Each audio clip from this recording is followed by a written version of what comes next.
So, what is at number 18? Is this sound from Budgie. That's, of course, his Bandolier, being their 5th album. This is a solid album from Budgie. I would say this might be one of my favorites from Budgie here. Probably next, like, In for the Kill, and the first album, and Squawk. This is great. Break All the House Rules has a killer rocker, and it has a kind of slightly proggish because it also has a really heavy break in it that is very metallic sounding. Even the ballad on here, Slip Away, is for some reason is fucking great. I actually really dig the somberness of it. Who Do You Want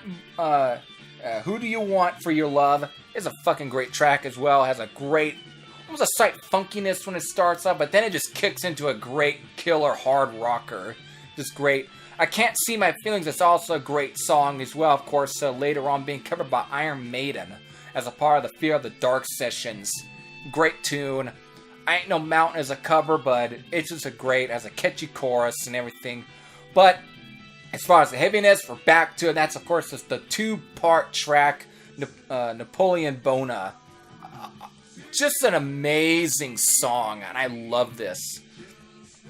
Anyone that says there wasn't any metal in the 1970s, Napoleon Bona and Breaking All the House Rules are probably really one of the two, for me, I would say, best examples of being some of the earliest heavy metal songs from the 1970s. It's just got great grooves to it, and a heavy rhythm section and everything. Just great rhythm, great heaviness, great riffage and everything. Just all around killer stuff. Some also will go out and say this might be one of the weakest of Budgie's albums, but I just love this album for some reason. This, of course, being from the MCA album box set that I own, which, of course, features this, In for the Kill, and Never Turn Your Back on a Friend. Of course, with all these, they turn them into big digipacks, also being gatefolds. Even though they were never gatefolds, the only one that was a gatefold would be Never Turn Your Back on a Friend. But still, great album from Budgie. So, there, that being at number 18. No, coming in at number 17 is an album I grew up with. When getting into the sort of the hard rock music, or at least classic rock stuff I was mostly starting off, this album brings back a whole lot of memories for me. Sadly, I don't have the CD copy anymore. As a kid, I ended up breaking disc 1 of this. Really, I was just really tiny. I really didn't know what the hell I was doing, but that's all I remember happening. It was mostly my dad's anyways, but it was disc 2 that that was unbroken, and that is probably the one that really brings back a lot of memories when every time I think of this album, or every time people bring up this album, this is the one. And this was also my introduction to this band. Of course, probably one of the band I'm wearing right here. That's, of course, is Physical Graffiti from Led Zeppelin. Coming into the backstory of the album before I go into my backstory and my sort of history with this very own album right here is, of course, what was technically half of this was new studio material that was recorded back in 1974, but for the most part, reason why it got turned to a double album is the fact that a lot of it also consisted of vault tracks, basically. A lot of unreleased material dating maybe as far back as maybe Led Zeppelin 2, but most of it goes back to mostly 3, 4, and 5, basically Led Zeppelin 3, 4, Zozo, whatever you want to call that album, basically, so it was untitled, and of course, Houses of the Holy. Of course, it actually features a song called Houses of the Holy, which was never put on that album to begin with. But for the most part, it definitely, Jimmy Page just took all these unearthed tracks, along with the stuff that he had recorded back in 1974 in the studios, and this was also the first to be released under Jimmy Page's own record label, Swan Song. And with these new recorded tracks and along with these unreleased recordings, made up Physical Graffiti. Of course, this album features pretty much the most overplayed Led Zeppelin song to this day, and that's Kashmir. If you really go on to turn on a radio station today, chances are you're going to hear Kashmir. And even for a while, in part of commercials, it was used.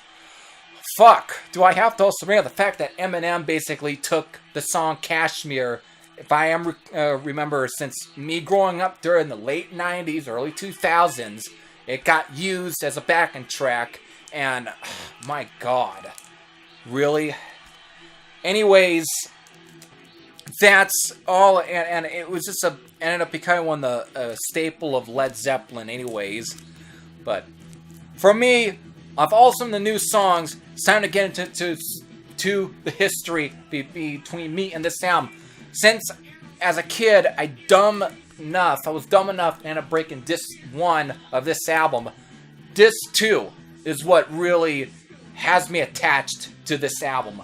And that's over the song that kicks off side 1 of, or at least what would be side C. I always C's for this one, but the first track off the second half of this album is In the Light. That song as a kid always creeped me out. Every time that whole beginning intro of it, and of course the a Hammond organ, whatever the sounds like, I swear it's one of the things that always mesmerized me about Jimmy Page. I'm not the biggest Led Zeppelin fan, but I swear, Jimmy Page, though, I gotta give a lot of respect. The guy can record some weird sounds. Does a lot of weird stuff with it. Of course, being dated back to like the first album with Dazed and Confused, or that middle part of Whole Lotta Love. The guy can just come up with a lot of weird sounds, and In the Light was really probably I would say really some of the best of some of his more, because now I appreciate that track. But as a kid, because of all the weird shit Jimmy Page can just do on one song, it always creeped me out. And then, of course, when it comes to Robert Plant's vocal part, very almost this robotic, almost haunting kind of feel to it, it just freaked me out. Though, when I was man enough as a little kid who had the balls to actually listen to the rest of it, I ended up checking out the later part when it finally kicks into this almost so tiny doomy song, which almost could very well be matches almost Tony Iommi in a way. It just matches some of the best of what Black Sabbath was doing, and I just ended up really appreciating for what it is. But it's one of the best, I would say, of Led Zeppelin, their foray into progressive rock. Because early on they tackled like psychedelic rock and of course heavy blues and almost proto-metal, like they did all of this. But since bands like Pink Floyd were kind of getting popular in this part of the 70s, Jimmy Page had to, of course, jump on the prog rock. He had to jump on the prog rock bandwagon. And for me, to me, the best thing he ever did as far as when it comes to tackling prog rock is a song In the Light. So yeah, I love the song now, but as a kid, it just scared the shit out of me. But now I love it. The rest of that part of the album is pretty much right when I still think of it as disc 2. There's still some good songs on there, but I never quite got my head around at least some of the songs, because there's some good songs there, but as overall, nothing that could ever quite match the quality, at least could follow up to such an opener that is In the Light, because that to me is the true highlight of Physical Graffiti. But of course, give a re-listen to disc 1, The Rover. Might be also the second best song out here. That's another slow, heavy song off this one with a killer guitar tone. Half the album that was recorded in 1974, which of course being In the Light, all kind of has this sort of almost like flat or kind of sound to them, whereas The Rover has a real beefy, almost fuzzy feel to it, and it was recorded the same year as most like In the Light and Kashmir and all of that in 1974, but it just has a fuzzy feel to it, and very bassy and everything, and it's a killer track. And I would say this and then that and then The Light are to me the best songs off this sound. But still, the reason why I got high, because of the album brings back a whole lot of memories for me, especially when growing up during the time as a kid. And so Physical Graffiti being at number 17, so that's why. Still, it's a solid album from Led Zeppelin. Many will say this might be the last best thing they did, because after this they did Presents, and I never listened to much of Presents a lot. And then of course they did Into the Outdoor, and that was it, because John Bonham would die. And then they released Coda, basically Physical Graffiti Part 2, because it was all unreleased shit. Alright, so there, at number 17, Physical Graffiti from Led Zeppelin. Alright, so coming in at number 16, since of course I talked about Caress of Steel, you know I'm going to talk about this sound from Rush. That's of course is their second album, being Fly By Night. And this is to me this might be one of my favorite albums from Rush, because when I was re-listening to this one, because when I first got this, I liked it, but some of it just wasn't clicking up, because of Anthem just stole the show for me. Killer heavy track, definitely one of the earliest, and probably in general, the best examples of a really proto-heavy metal song. And it almost has a new wave of British heavy metal feel to it for some reason. But I just thought it was a killer way to kick it off. And after that, I just somehow end up forgetting, other than the title track. But when I re-put it on, when putting this list together, it clicked. And I ended up liking it way more than Caress of Steel, even though when I got Caress of Steel, I ended up liking that one quite a bit. But my phone's going to nighttime, so there's a break in quality here, picture quality, so thanks. Let me kind of get that out. Alright, better. You might have saw it anyways, it kind of dimmed a bit. I don't get why it does that, and it kind of breaks the quality of the video footage and everything. Anyways, as back to it, when I re-put the sound on, it just fucking, I ended up really liking a lot of it. Best I Can is a great track. Beneath, Between, and Behind is also good. By Tor the Snow Dog. By Tor the Snow Dog, I mean, oh man. Necromancer might be the song where they really forayed into sort of prog or progressive rock. But By Tor the Snow Dog is one of the earliest ones of them trying it out, even though it's more straightforward and more primitive, because of it's not as long as the Necromancer, nor as long as the Fountain of Death. But it's the clock's here at 8 minutes 37 seconds, and it's a fucking killer track, and it has some great heavy guitaring and everything. It's just a great track. Of course, it's got the title track, Fly By Night. It's a killer track, of course. Making Memories. Rivendell being the sole ballad of the album, and it's definitely a good ballad, but it's not one that kind of grabs me as much. You know, it's a well done ballad, but doesn't grab me as much as some of the other tunes, and it ends with In the End, and it's a great track. Slightly foray into prog a little bit on here, but it's a great song. So Fly By Night at number 16 from Rush. Alright, so coming in at number 15 is another album that brings back some memories, especially when really getting into this band. That, of course, is the third album from Kiss, being Stressed to Kill, and definitely a beat-up copy for sure.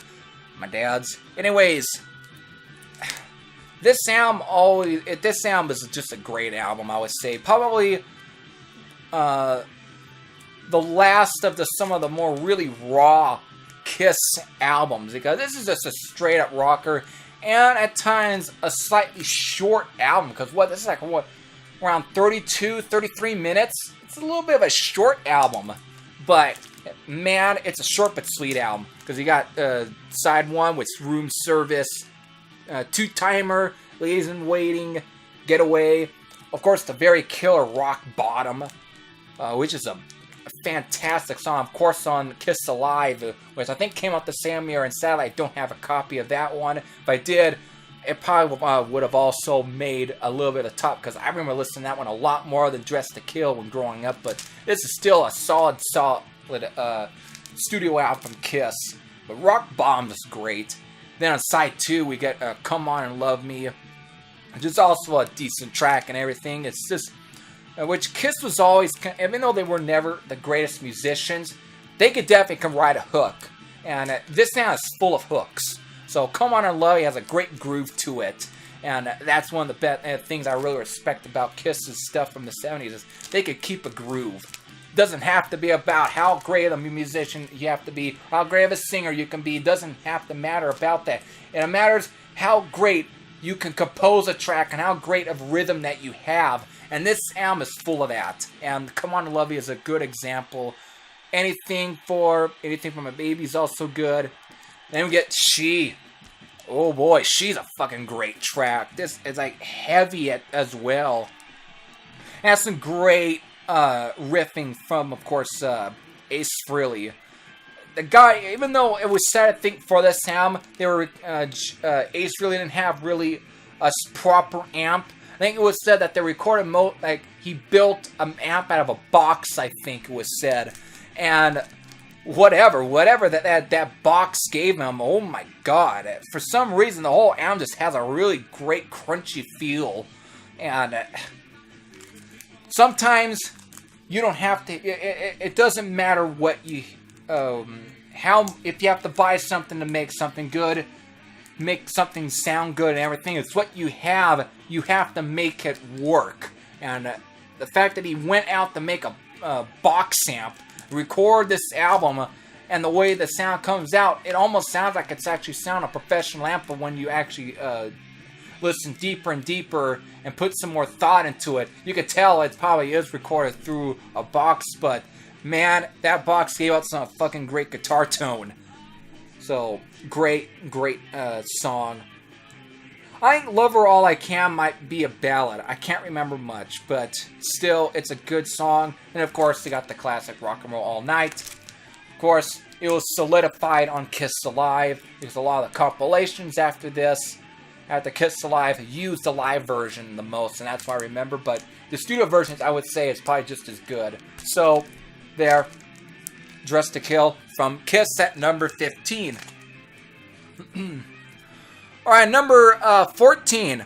Another good album here from another artist that I grew up quite a bit, though. This album, I really didn't give the full appreciation until when I actually ended up buying a copy of this one. As, of course, is Toys in the Attic from Aerosmith. This, of course, being their third album. This was a third album because their second was Get Your Wings, and then they did the self-titled debut, which came out in 1973. Because Get Your Wings came out in 74, and this, of course, 75. Alright, so we got that little history out of the way. Definitely the beginning of Aerosmith really diving into more heavier, almost more metallic sound.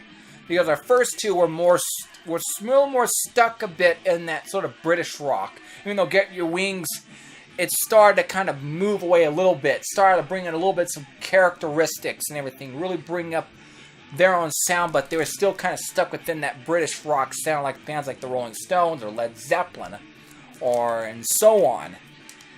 And Cream or whatever. This sound, you start to get a little bit of that, what you were going to get with the album that came after this one, the very monstrous rocks. Because the title track kicks off the album, it's a great fucking rocker. Everything's great about it. Though Uncle Salty might be one of the leftovers of their sort of British rock influence, but still a good song. Adam's Apple is a great rocker. Walk This Way probably being the biggest track off here, even though it has a heavy groove to it in a way. It's just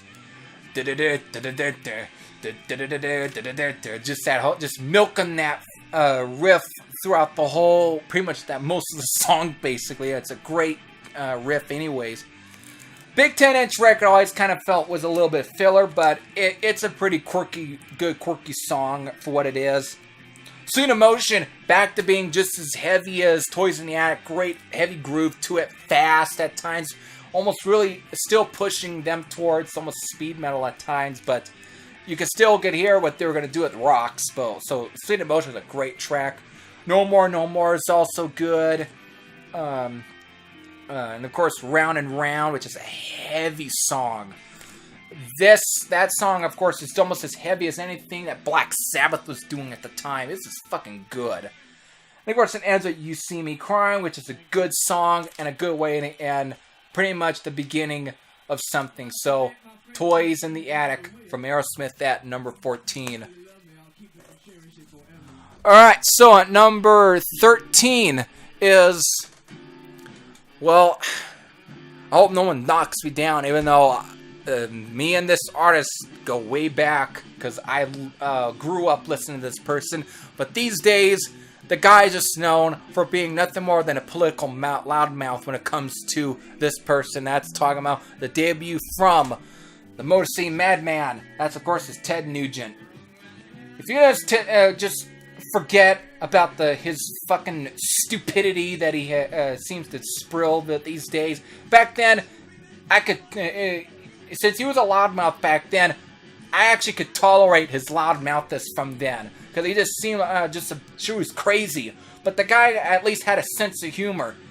These days, the only sense of humor he has, it's either he could say, for example, he wants to blow the balls off of fucking Barack Obama or whatever. I also don't have to hear him kissing Donald Trump's ass all the time. I just want to hear him play stuff off of this. I'd rather hear him play like fucking, Stormtrooper and a Stranglehold or Hey Baby or any of those tunes. I don't need to hear him add his political bullshit into it. I don't go to rock concerts to hear bands bitch about politics. I go to there to listen to that person play songs.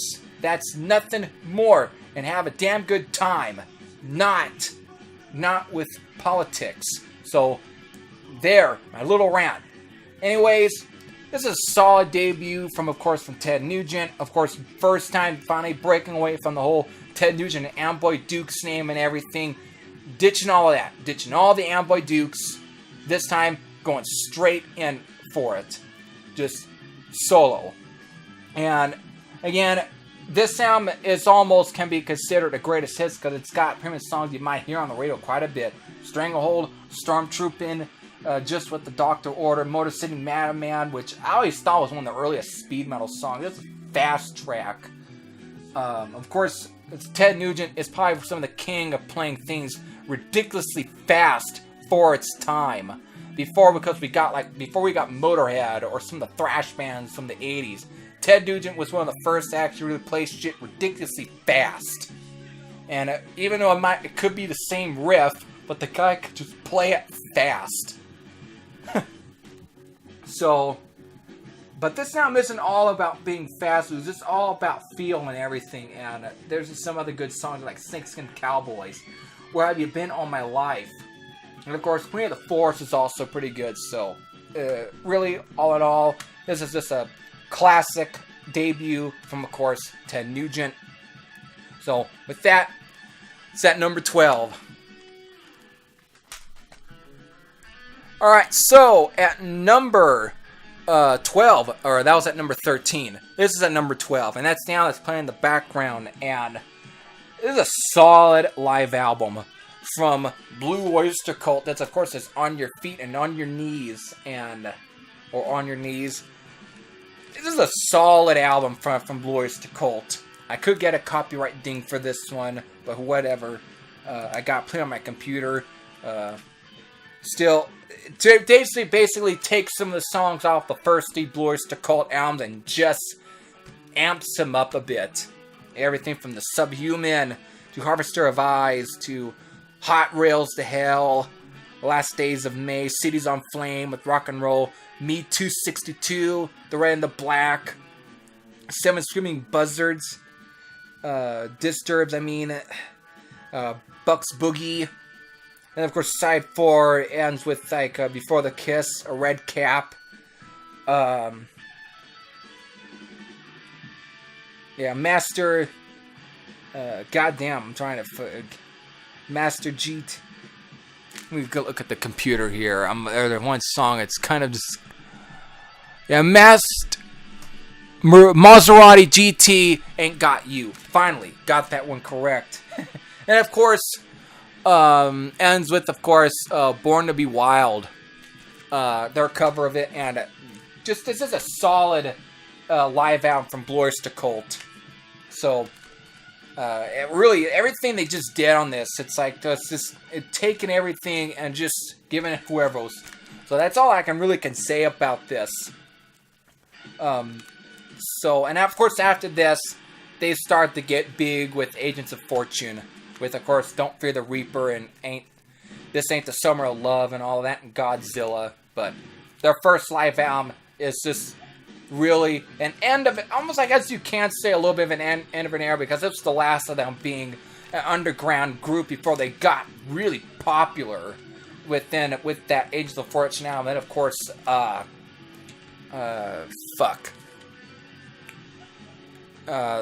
Spectres, excuse me.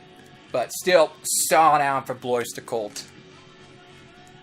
Finally, coming in at number 11 is another album that is, I just love this sound all the way through. This was originally going to be in my top 10, but because of a certain album, this is at number 11. As of course is, Come Taste the Band from Deep Purple. Let me grab that.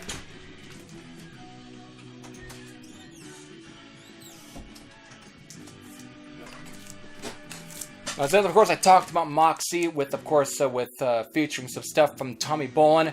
Finally talk about some Tommy Bolin. Anyways, that's, of course, again, Come Taste the Band. This was the first Deep Purple album to not feature Ritchie Blackmore since he had left to, of course, form Rainbow.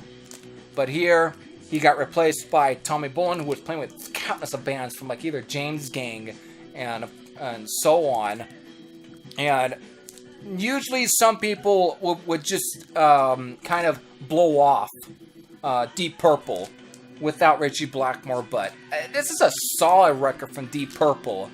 Everything from, like, of course, the song Coming Home, to Lady Luck, to Getting Tighter, Dealer, I Need Love, and then, of course, on side 2, a Drifter. And of course, the very killer Love Child, which is a heavy groove and everything to it. And, of course, the 2-part song called This Time Around, O to G. Just great. And, of course, ending it with You Keep On Moving. This is just a solid, fun, groovy album. Oops. I'm going to have to... I'll be ending it here real soon, but... Man, this is a solid album from them. Sadly, this would be the last album for Deep Purple until 1985 or 84 with Perfect Strangers, when they reunited with the Mach 2 lineup. But still, solid album.